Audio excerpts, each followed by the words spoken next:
All right, welcome everyone. I want to thank you guys for joining us this morning. We're so excited to have you here in this live stream event that we're doing here for the first time following the Minnesota Prayer Breakfast. And my name is Robb Breding. I'm going to be your host today. I'm the president and CEO of REV Advisory Group, and we're a consulting firm and a coaching firm here in Minneapolis. And maybe the best way to describe what we do is we work with business owners who maybe are a little frustrated or a little overwhelmed. They're needing some help to move over a hump, and we help them to get unstuck and to achieve their goals. And that's what we're all about. And we're very grateful to have a great panel here today to discuss the topic of leadership through adversity. And before we do that, we're going to, I was supposed to have my host here with me, or my man on the street, Rob Hiller, who's going to jump in here in just a moment. But we'll skip over his introduction and we'll get right into the panel. I can see many of you are already jumping on board, and we'd like to see that chat stream filling up as we're waiting for Mr. Hiller. And with that, I guess I'll go ahead and introduce the format. So the format that we're going to be using today is a panel format. It's very, very simple. I'm just going to ask some questions of the panel, and they're going to answer them. And hopefully that will create a rich environment. We also will have some questions when Mr. Hiller joins us here from the prayer breakfast. So we'll take a few things maybe from the things that Ken Blanchard said, or from PJ's talk, or maybe from some of the other comments that were made, and to try to formulate those and pose those to the panel. And then we'll also be using the feed. And the feed that you guys see there on the right side of your screen, you can make comments. I can see them showing up already. Go ahead and make your comments in there, and we'll try to synthesize those into some questions also for the panel. So with that, without further ado, I'm going to go ahead and get started and introduce our panel today. Okay. So first of all, and I'll turn on the screen here. Let's see, you can see everybody. We're going to have with us, first of all, Steve Pontius. Steve, while building multiple businesses over the past 25 years, Steve has also been earning the respect as an out-of-the-box thinker. He is best known for co-founding Minute Clinic, and his current startup, HRAIQ, is seeking to disrupt the healthcare world again and improve the health of over 57 million Medicare recipients. Steve serves on many nonprofit boards, including Amplify Mission Network, when he and I first met back in 2007. Steve, thank you so much for being here. Thanks, Rob. Pleasure to be here. Yeah, we're glad to have you. Next, we have Rob Ketterling. Rob is my pastor. He's the lead pastor of my home church, River Valley. In addition to having over 10,000 attenders each week at 9 campuses across the Twin Cities, the River Valley Network also strengthens hundreds of churches from around the country with worship, curriculum, and leadership resources. Rob has authored several books, including Change Before You Have to, Fix It, and Front Row Leadership. Thank you, Rob, for taking the time to be with us today. Yeah, it's good to be with you. Appreciate it. Yeah, we're glad to have you. All right, and also our next panelist is John Sheehan. John is the co-owner and COO of Rocco Restaurants Group, which owns and operates Doolittles Woodfire Grill, Porter Creek Hardwood Grill, and Rome Kitchen and Bar. John and his partners operate 8 restaurants employing over 750 workers prior to the recent pandemic. John's daughter, Lindsay, and my daughter, Haley, were best friends growing up. And as a result, John and I have developed a friendship that's lasted, I think it's over 20 years, John. Welcome. Good morning, Rob. Great to see you today. Yeah, nice to see you. I don't know, I've got a ding going there, but thank you so much. And so lastly but not leastly, Dave Mortensen. Dave is the president and co-founder of Esteem Brands. He leads a global collection of franchises. Many of these brands you might have heard of. Anytime Fitness, Waxing the City, The Bar Method, and Basecamp Fitness. His heartfelt practice of emotional intelligence has earned Dave a reputation amongst his coworkers and through the entire fitness industry as a thoughtful and generous leader. I will not go into it here, but Dave and I go back to the 1980s, okay, where we both attended high school together and then later became good friends while attending Northwest Bible College in my hometown of Minot. I want to thank you, David, for being here and taking the time. Thank you, brother. Rob, it's my pleasure. I look forward to being here with all of you. Yeah, well, very well. Well, we're going to wait for our man on the street to jump in, but until then, I've prepared some questions for you guys, and we're coming off the heels of this prayer breakfast, and our world is in the middle of this unprecedented, craziness, right? And we're also coming together this morning to talk about a topic of leadership through adversity. I just thought that was timely.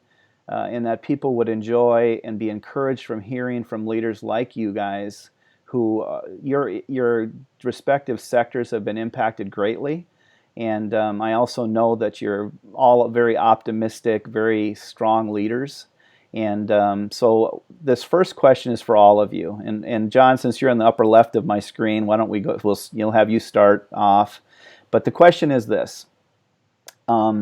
Given the context that I just described, can each of you tell us how your faith has impacted your approach to leadership in the past, and how it has come into play in these specific circumstances we're facing right now?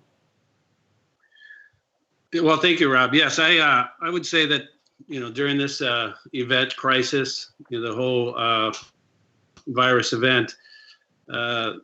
Faith has been tested certainly throughout this. There's being in the restaurant industry, we all saw it coming from across the pond, if you will, from Europe and Asia, and knowing that it was going to have an impact here, and in the back of our minds, knowing that this could absolutely shut down our world. As it was coming across, and we were doing everything we could prepare for this, incredible uncertainty was surrounded through this event. How long will we be open? Can we stay open? Will we need to close?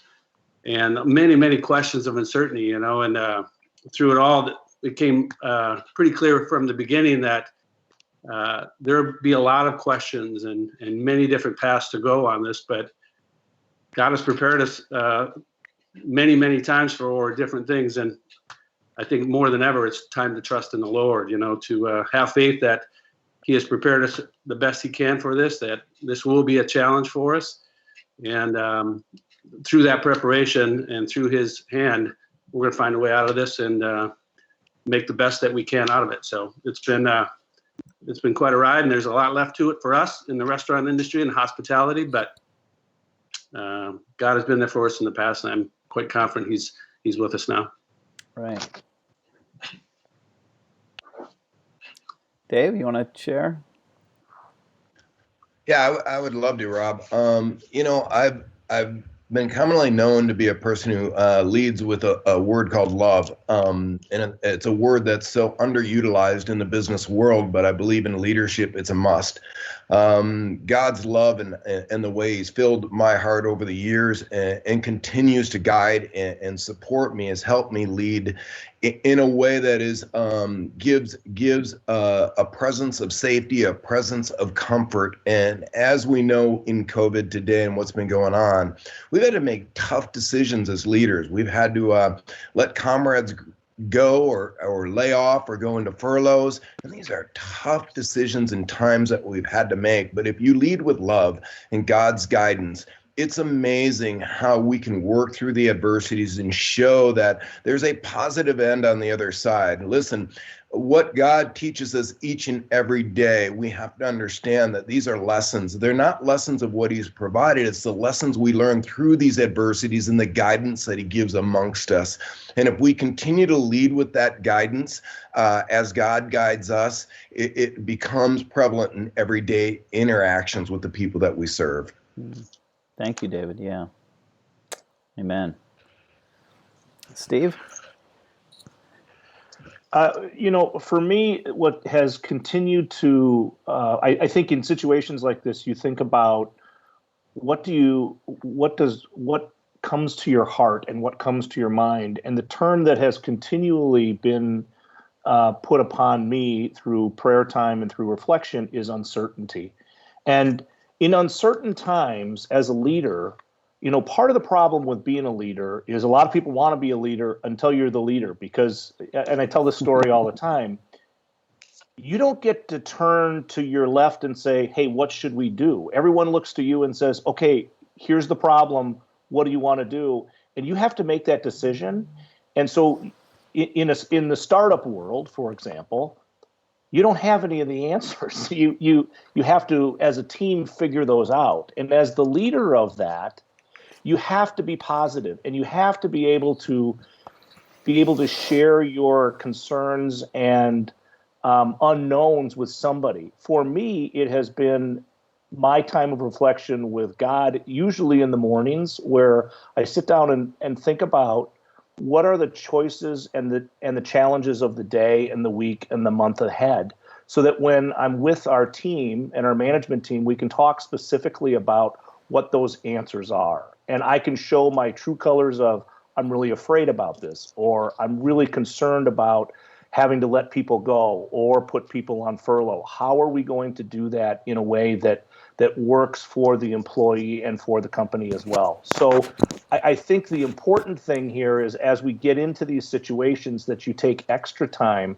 to spend with yourself and in prayer and reflection, to think about ways that you can be relaxed as you go into these days, because every day it changes, usually every hour or two, and you need to be able to be calm and make solid decisions as you go forward. Yes, great. How about you, Mr. Ketterling, Pastor? Yeah, for me, I've just been realizing that it's having peace in the midst of the storm. And then, at the start of COVID, everybody's like, who's going to die? How bad is this? And I had people saying, like, how sure are we about what we believe? And I'm like, we are sure. We are certain. So I had right now peace, and then my eternal peace. And then in the midst of that, I find that my daily peace has to be refilled. And like these other gentlemen, I sit there, the rules change daily. And I keep telling my team, I want to know what the rules are. If I know what the rules are, I can try to win the game, but I don't know what the rules are. And as soon as I feel like they're changing the game every day. And so I've had to say, all right, what can I fix? And I know this is the book I wrote, but it's been lived out day after day. It's like, what can I fix? What do they need to fix? And what does God need to fix? And I need to stay in my lane. And so I keep saying, like, all right, what do I need to fix? The other day, we're trying to figure out how to get churches reopened in a COVID world. So I'm like, I need to get on the phone, get a hold of my senators, get a hold of Governor Walz. We had that meeting. We're working. That's what I can do. And then I'm telling my team, here's what you can fix. You can take care of our congregation. You can take care of the poor and the food distribution. You do the things you can take care of. And then there's like, what does the president need to worry about, or the governor? And I need to stop obsessing about it, because I'm critiquing everyone else's leadership. And I'm like, go back to what God has called you to do, stay in your lane and get it done. And then as I do that, then I put the things in his category, God's category. God, you have to give peace. God, imagine this. I can't even go into the hospital in the beginning. We thought a member had COVID and they wouldn't let me in. And so I'm like, okay, God, you have to give comfort to that member that I can't even get into. So I've had to put things in the right category and then stay in my lane, adapt. Our big word around our church is pivot. We are pivoting daily to the next thing. And so if I didn't have that peace of God, I think the frustrations would spill out into every area of my life. So my thing is just that peace. I can't imagine how people are doing this without the peace of God. All right, so that's great. Thank you guys for sharing that. And one of the things that I always say is that where there's more to us than just our minds, right, or just what we can apply. That we have a soul and we have a body, and we need to take care of all three of these things. And one of the things is a segue into Blanchard's talk, and maybe this is a question that you guys could answer. Is he talked about when we think that we're greater than we should be, or when we think that we're less than we should be. Both of those are problems, right? Like our pride on the one side and the lack of confidence on the other. The question, I guess, and Rob Hiller, I'm so sorry, our technology here, we're not able to get him to ask this question. I'm hoping this is one that he might have asked in this section here around to try to draw out of the prayer breakfast is, how has that played out for you personally? And looking for a little transparency here. Those times when maybe we've gotten a little prideful or we're lacking confidence, and how did you get through that? And Dave, why don't you start this one?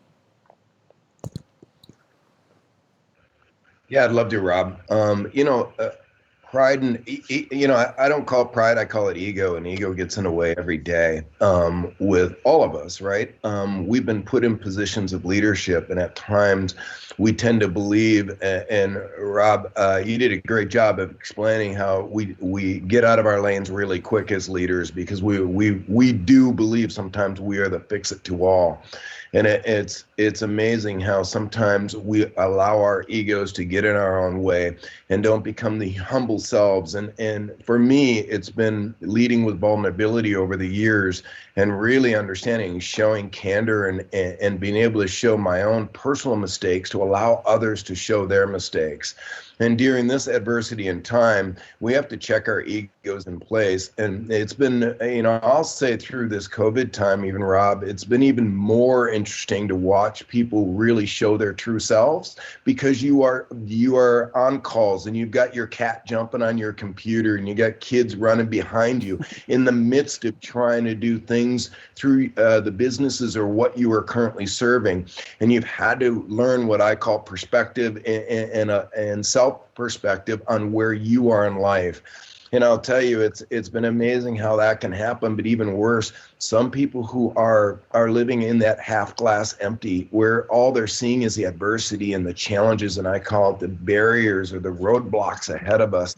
And we as leaders have to help not only build it ourselves. And I'll tell you, when COVID first happened, we went from, in December, being the first organization franchise system across the globe to be on all 7 continents, and we were celebrating in Antarctica and just having this amazing trip. And you can imagine, in the midst of March, by April 1st, I was the first franchise to close in all 7 continents. So you can imagine how I was just humbled by that and sat there going, what the heck just happened in our world? So being able to reflect back, and we talked about God, but reflect back into your own soul and go, why was I brought here? What is my purpose? And be able to drive forward and lift that back up, and then be able to help drive and thrive with others that surround you is something that's just an embracing moment in life. And it's humiliating at the same time.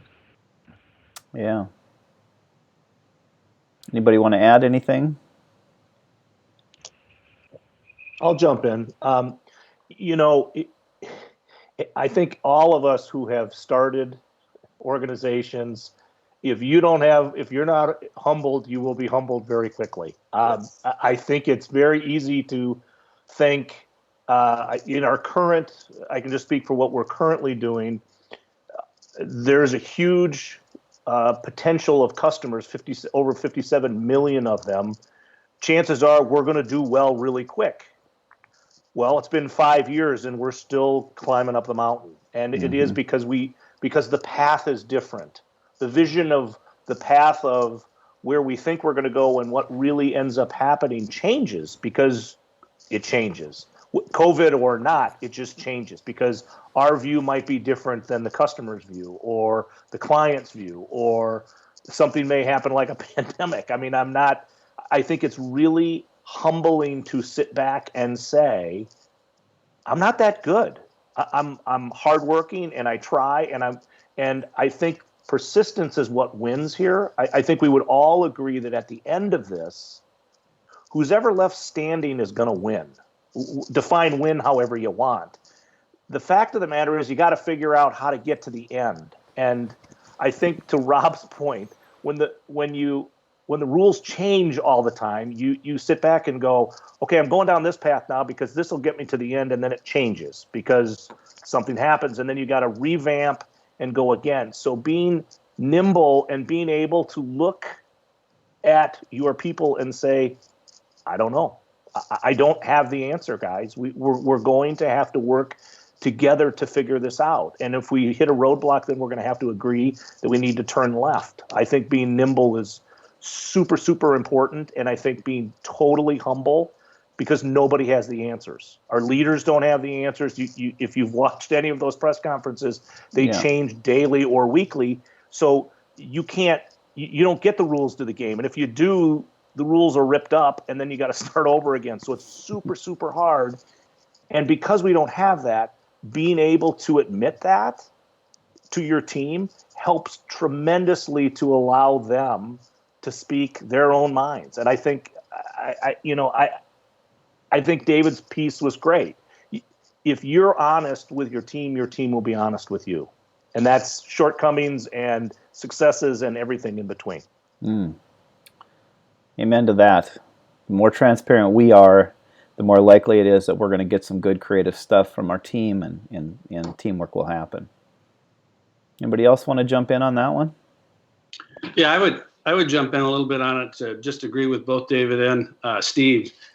You know, the uncertainty of it all was absolutely prevalent through, back into January, as well as we saw this come across the ocean. As I said before, we jumped into jumping off of David's point of coming into 2020 with great vision, so to speak, coming on what we were going to accomplish this year.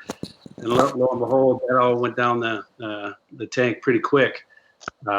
As it came to fruition, there was many, many questions of what was going on. And as everybody has stated, there were no rules, there's no playbook, there's no manual for this. It was pretty humbling just to be able to say, I don't know what we're going to do just yet. I don't know when this is going to end. I don't know how long this will last. Many employees asking questions about, are we going to lose our jobs? What happens if we do shut down? Do we come back? And I think it was really important to be able to, at a time like this, to stop and pause and use that time of reflection. Tell your team, our leadership team, that right now I don't know. What are we going to do together? And a lot of positives came out of it. A lot of great ideas from the team. Much like we had just stated amongst the group here, what we decided on Friday was old news on Monday because a lot of this was happening so darn fast. And I think going forward, that's exactly right. And I think, Steve, you've brought up a great point. The key to the future is let's get through one day at a time. Let's be around tomorrow, because I think, as you said, depending upon how you define winning, I really think survival through this, there's going to be some real positives that come out of this. We just need to be prepared for it. These guys have had great answers, and I just can't help but jump in. They were so good. Two things. We've laughed about James chapter 4, where he says, why do you boast about tomorrow? Like, you don't even know what's going to happen. You should say, if the Lord wills, we'll do this. And that's kind of been like, we had a 25th anniversary set for Minneapolis Convention Center. We were going to have 18,000 people. And I'm going to frame that invite card because it's not happening. And so we've just been like, okay, look at you, Mr. Big Leader, making your plans. You don't control anything. And I'm like, I got to humble myself and remind myself I'm making my plans, but this world is bigger. God's bigger.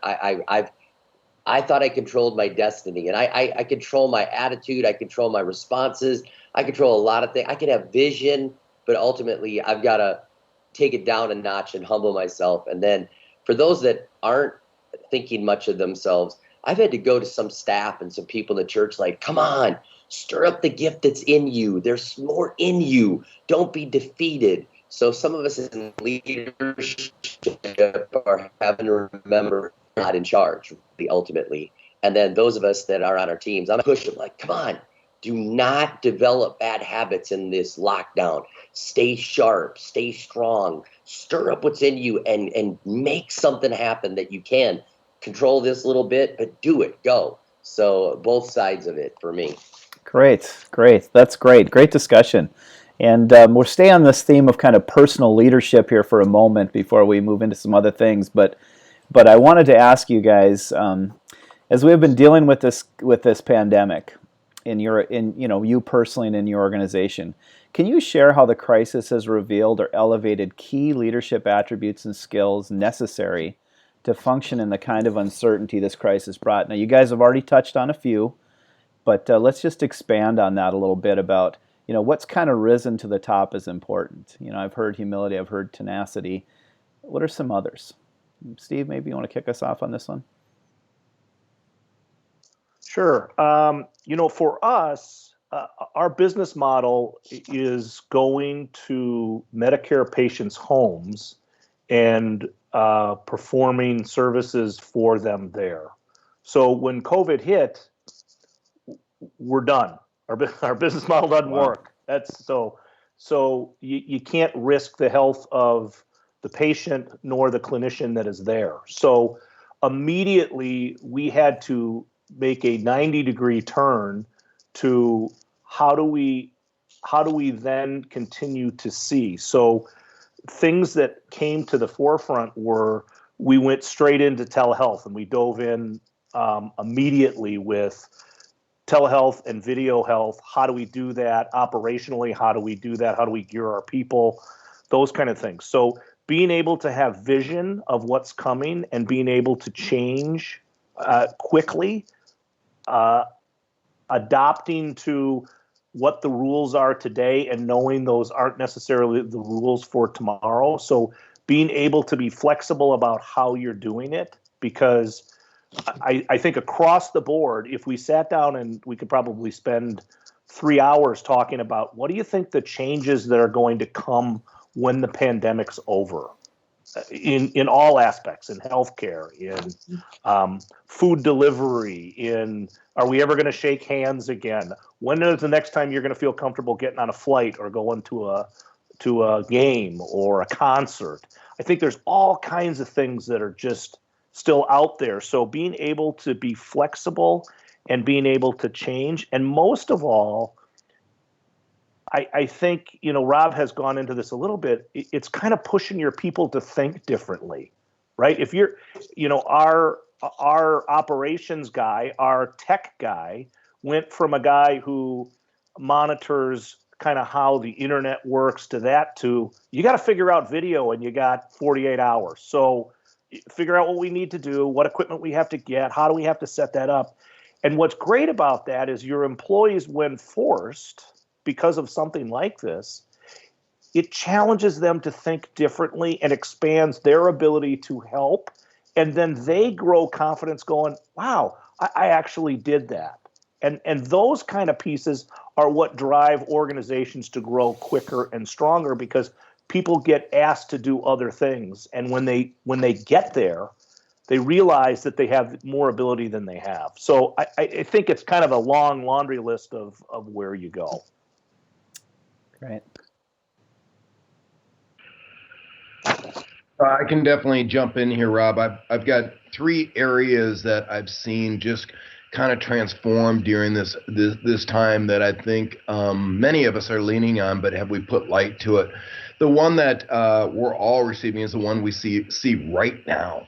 It's the level of communication that's going across our networks that is so beautiful today, because we're learning muscles that naturally we thought we had to have. We all believed the only way to get something done for years was we need face-to-face time. I've got to be face-to-face with them, and we have to have that interconnectivity.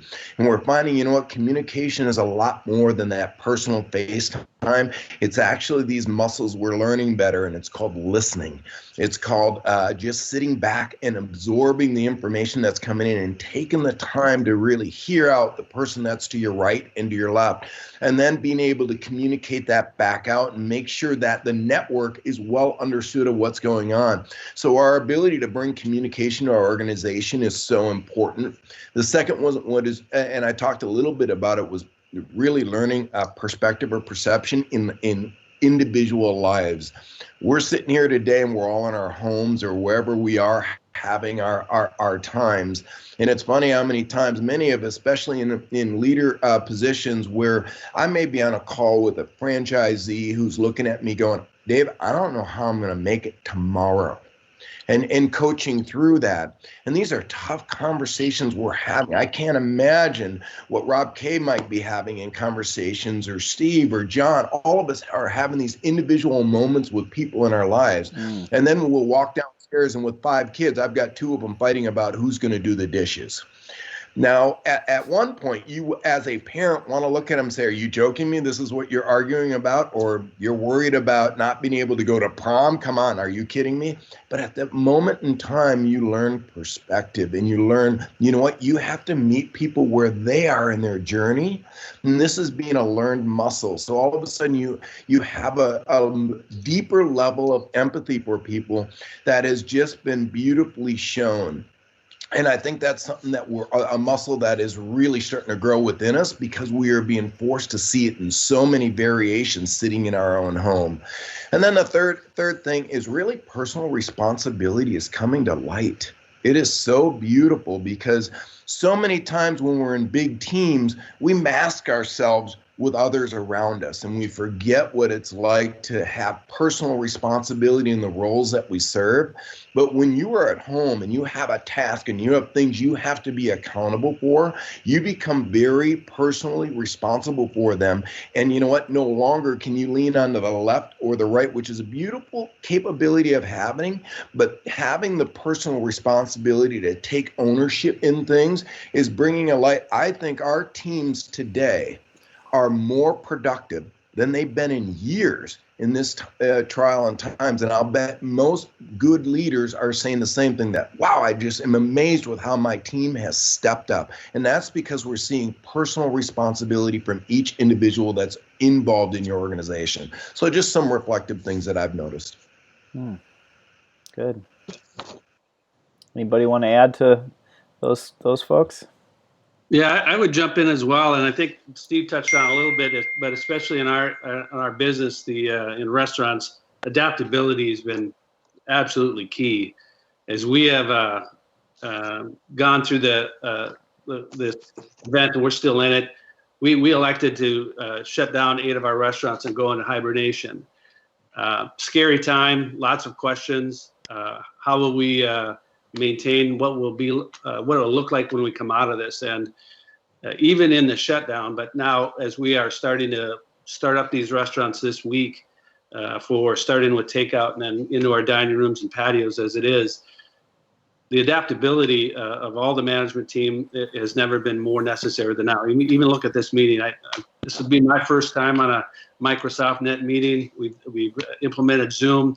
So much working at home as we've done more than ever in the past, and I think that makes perfect sense. As a restaurant company, we operate in our restaurants, but obviously the game's changing quite a lot for us. You know, the emphasis on takeout has been huge, not only from the curbside service, but the software programs that are going into that to make that more accessible, getting the communication out to all 750 employees, as the case would be, or the 70 managers, including them, so everybody feels connected to what's going on, and they have a place to come once we are able to start this back up, which happens, like I said, to be this week.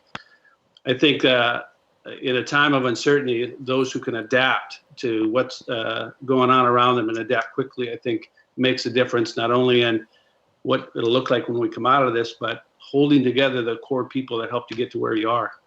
Yeah, great. So good. All these are so good. I'm enjoying this. I'd love to go to lunch with all these guys when we're allowed to do that. I know some restaurants we can go to. Yeah, exactly. John can host us. Yeah. Love them. So what we've learned is trust is the greatest currency right now. If I don't trust you, I can't work with you. If I can't work with you, we can't get anything done. And the lack of trust, like even answering these questions, how long are we going to be? 15, 5, 60 days, 6 months?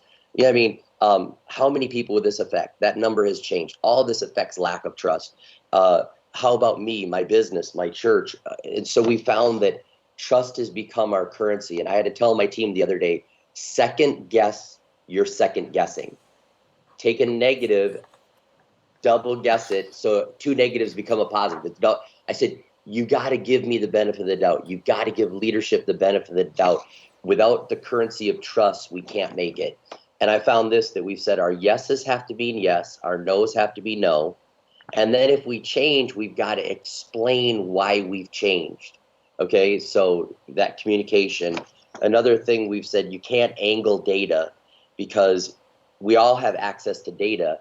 And if I'm using data for my advantage and you find out that, it breaks trust. And I think our political leaders are using data with angles. And I think they need to stop doing that. So trust. And then we've said, explain things, explain, don't blame. Like, I'm going to explain to you why I did this. I'm not trying to blame anybody, because I want to explain. And blaming isn't going to get us anywhere. Explaining will. And then the last thing on that is apologize. In the currency of trust, the apology is critical right now. I'm sorry, guys. We were planning to do this. That was my bad. We need to pick up the pieces here and move forward. If you act like there's nothing to see here, I didn't make a mistake, horrible leadership right now. When somebody apologizes, it shows that authenticity, it builds trust.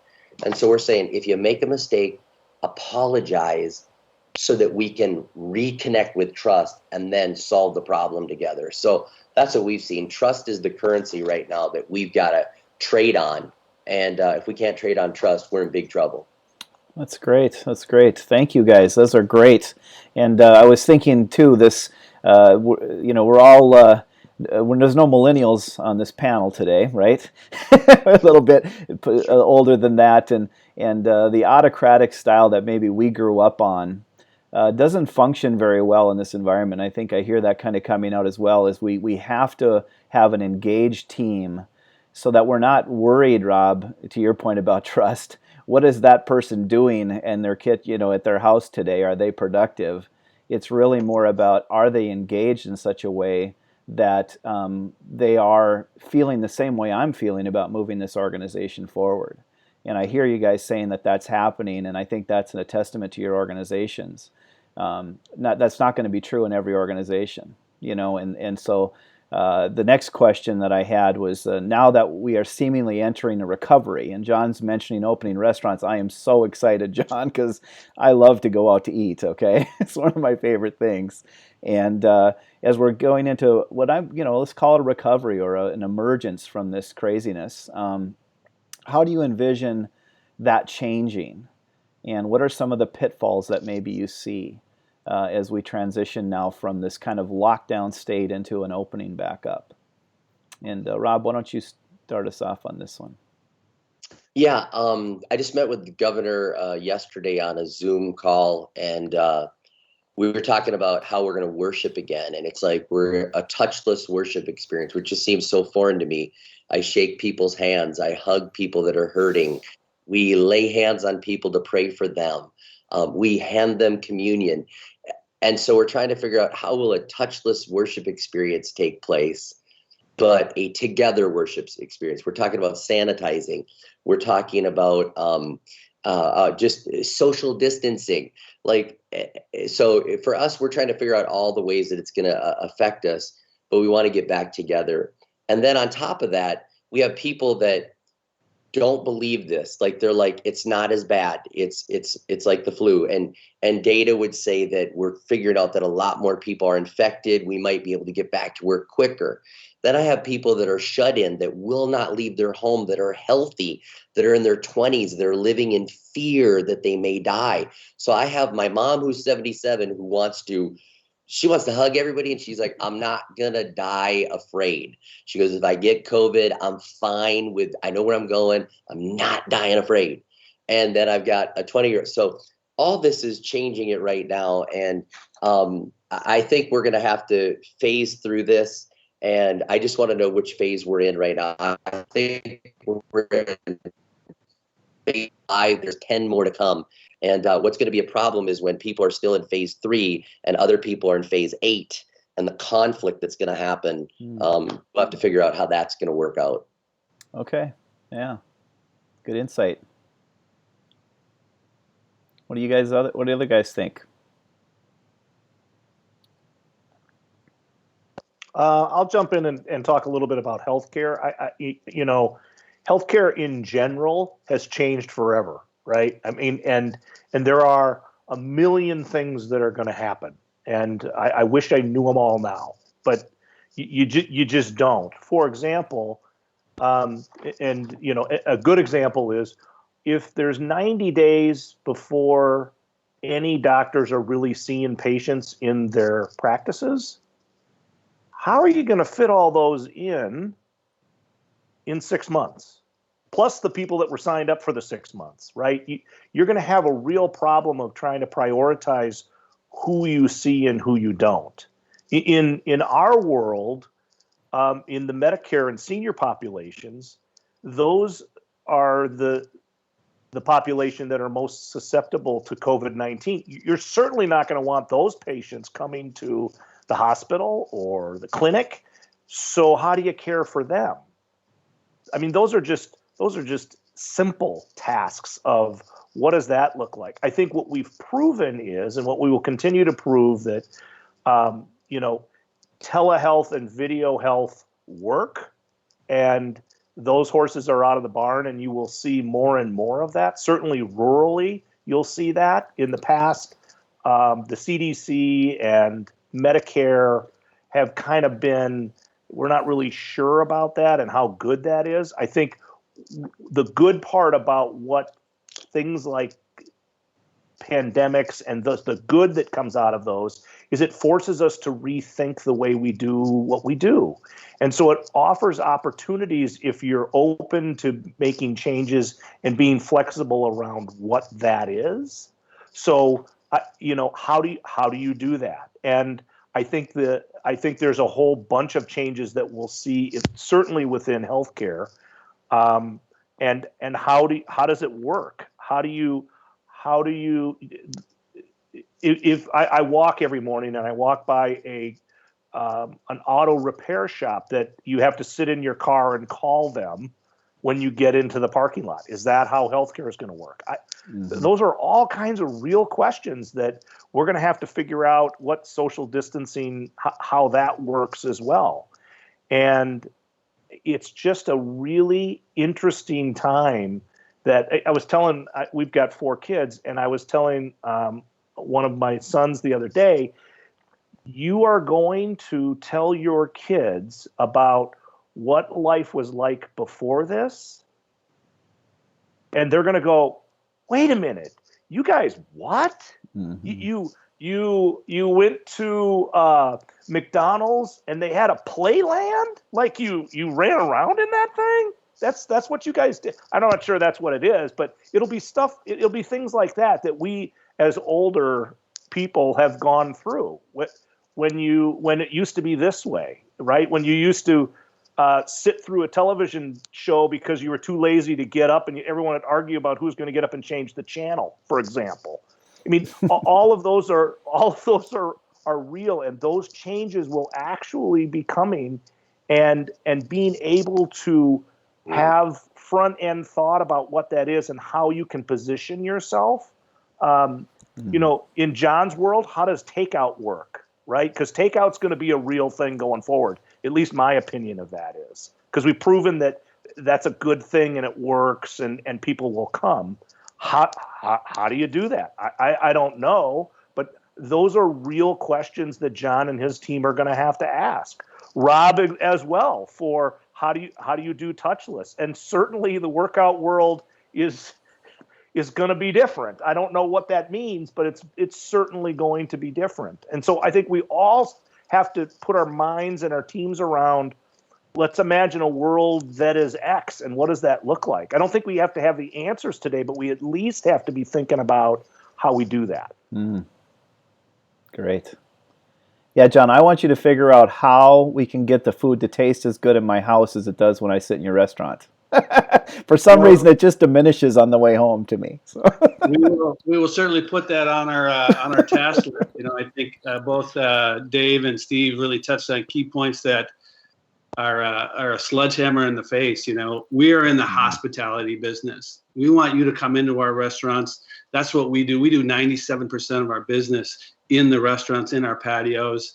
It is a personal experience. You know, I equate it to a lot of what having a service at church to be. How do you have a touchless service? We're going to invite you into our restaurants. We're going to be wearing a garbage bag, a gas mask, and welding gloves, and say, "Welcome to our restaurant." And it gives a total different feel for what their experience will be. So absolutely, we're having to reevaluate all those things, and it starts with our employees. How do you invite them back to work, and have a place that will be safe for them to work, that they have the confidence and the trust that you have their best interests at heart, so that we all can get through this together. The whole dining experience in our restaurants, in a touchless experience, you know, we have plates, we have silverware, we have glassware.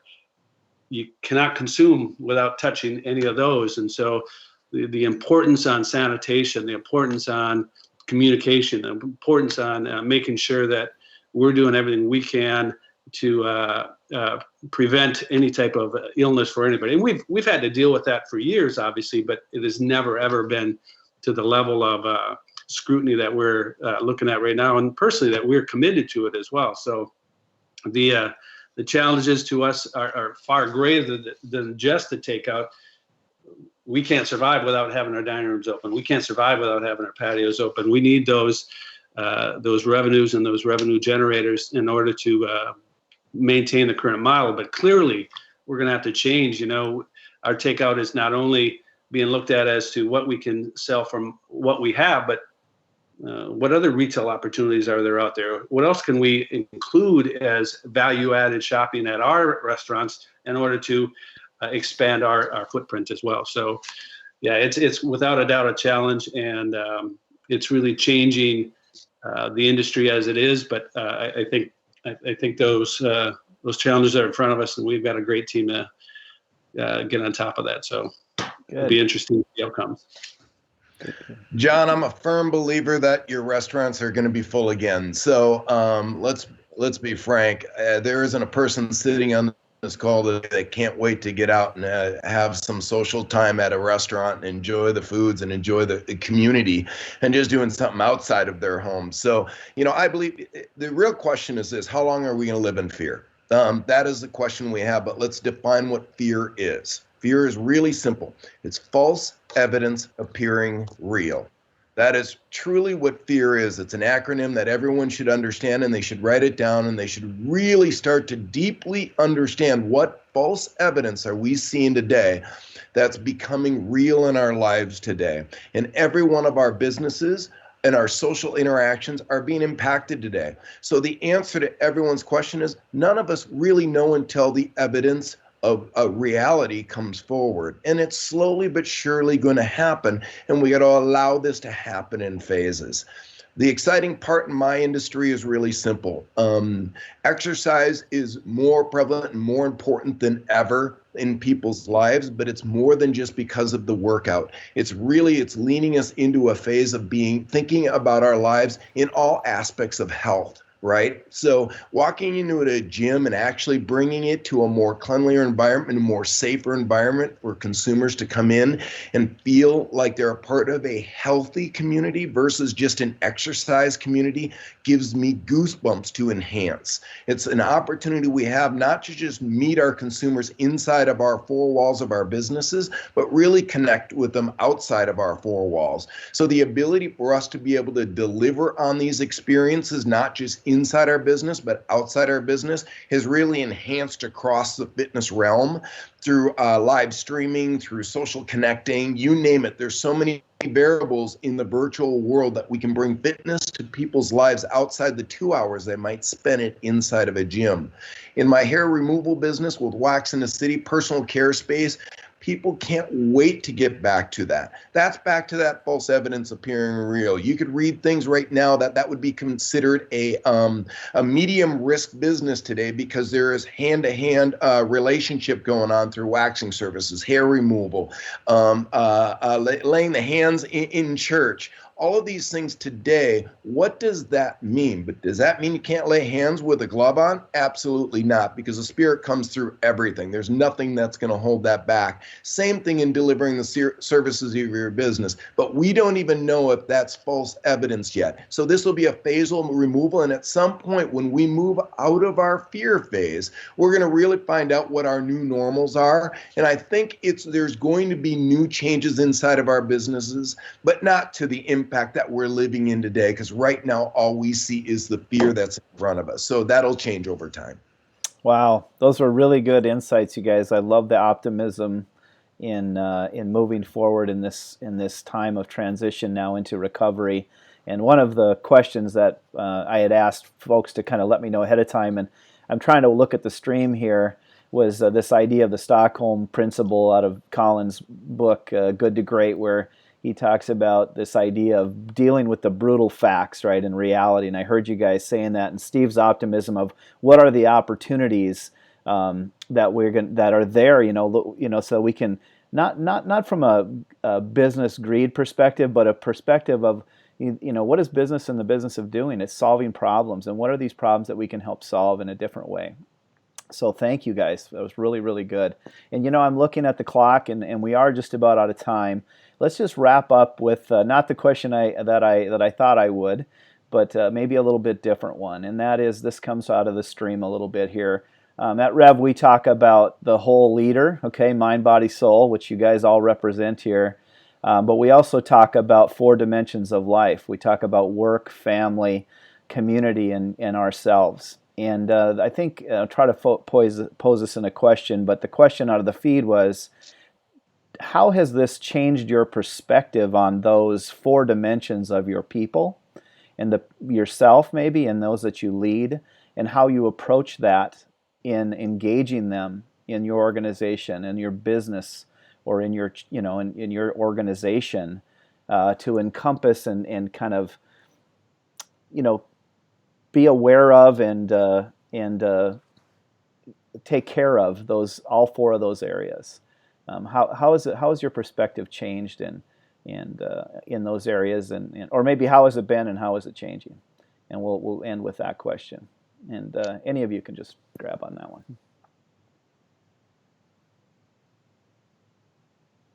I mean, we're all dealing with family stuff, right? That you didn't get to see before. You get to see that now. I'll jump in.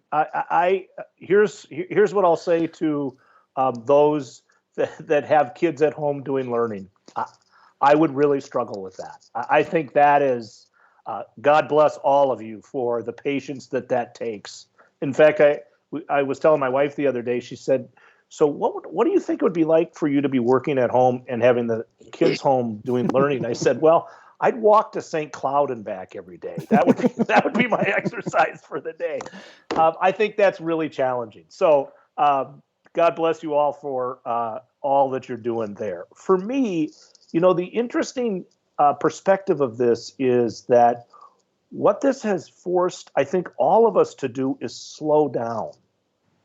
And when you slow down, you're able to process more information, right? Because now there aren't 700 emails and 14 calls, and we got to make 18 decisions today. Everything has slowed down just a little bit, and it allows you to reconnect with yourself and then reconnect with your team, reconnect with your family. And I think all of that slow down process is something that's, consultants get paid a lot of money because they can look at you and say, hey, you ought to try this. And you look at them like, that's the most brilliant thing I've ever heard. And the reason they can do that is they don't have all of the other stuff that's going on. How are we going to make the rent payment? Oh, we got to raise money. Oh, this client's unhappy. All of those things, they just get to focus on looking at the organization going, hey, maybe we ought to try it this way. And so what this time has provided for myself personally is really reflection time on how we're doing it. How am I managing? What are the things that we should be focused on? our organization spends a whole lot of time talking about what we do matters, and it matters to everybody that we deal with, the patients specifically, our clients. So what are we doing to ensure that responsibility back? Instead of going, well, we have all these people we need to see, so let's just go see all the people. Let's make sure we're taking the time to do what we need to do to get the best information we can, because it depends on their quality of life going forward. Those are super important things that I think at times when you get so busy in the grind, you just go to the next thing. So Yeah. I would encourage everybody to just slow down and have reflection time on how you can do things differently. That's great. That's great. All right. Well, we are about out of time. And so with that, I think I just want to thank you guys. What a great discussion. I am so blessed. I hope our audience is blessed as I am. And thank you, each one of you. I've asked Pastor Ketterling to do a little final word of encouragement. But thank you, David. Thank you, John. Thank you, Steve. You guys have a great rest of your day, and we'll be praying for your businesses and all of you, these employees and all these people that you lead. Thank you so much for being here today. And with, yeah, thanks, guys. Thank you, Rob. Yep, have a great day. And so, Rob, Pastor Rob, I'm going to change the screen around here a little bit so that you can have full view. And I'm going to be in the middle of your face for 1 minute. But with that, I'm going to ask Pastor Rob just to close out our time together just with a word of encouragement and a prayer. After all, we are coming off the heels of the Minnesota Prayer Breakfast, and I can't think of a better way to end. And then I'll just say maybe one or two things after Rob's done. But thank you, Rob, if you would do that for us. Yeah, absolutely. And I just want to say this. When I was thinking about this closing thought, I was reminded of 2 Corinthians chapter 1, where the Apostle Paul is saying, like, he was pressed beyond measure. And he's like, we even thought we had the sentence of death. Like, he thought he was going to die. And he said, but God delivered them. He was faithful. And he said in verse 10, he's like, he will continue to deliver us. And I've just lived that way. The struggle in my life makes me stronger. I may think I'm going to die. I may be pressed beyond what I thought I could handle, but God's going to get me through it. And the struggle is going to make me stronger. And so I just want to pray that over you right now, that whatever you're struggling with, it's going to make you stronger. And so, God, I just pray right now that you would help us to realize the struggle will make us stronger. We're going to come through the other side. You've been faithful before. You'll be faithful now. You are faithful. And so, God, I pray we'd remember that no matter what we're facing, whether it's physical, spiritual, mental, emotional, whatever it is, God, you are faithful. You will get us through. So we thank you for that. We give you the glory, the honor, and the praise. In Jesus' name we pray. Amen. Amen. Amen. Thank you so much, Pastor, for that. And with that, I'll say thank you to you as well. And you have a wonderful day. And so, folks, I just wanted to thank everyone for coming and being a part of this morning. Well, we had a great panel discussion. A couple of things in closing. We're going to record the discussion. It'll be available on our YouTube channel. And if you did register and didn't just jump in on the link, we'll actually send you that link in an email to you. Secondly, in that same email, if you are struggling right now, if you are having difficulties, if you do need some perspective or you just want a little bit of advice, Robb Hiller, who, I'm sorry, Rob, technology didn't allow us to have him on asking some questions today, but him and I both have decided we want to offer to anybody who's interested a 20-minute consult, whether that's just to talk to you or just to you can ask a question or just to someone to bounce an idea off of, or maybe just to pray. And Rob would like to, and I would like to make ourselves available for you for that, and we'll have that link also in that same email. And then finally, I'm going to put this up on the screen. This is our website. If for some reason you guys would like to, what do I got to do here? If anybody is interested in learning more about what we're up to and those things, there it is right there. You may contact us at our website or via phone. I'd love to talk to you. So for those of you who didn't register and maybe just jumped on the link, that's how you can get a hold of me. And just so grateful for everybody being here today.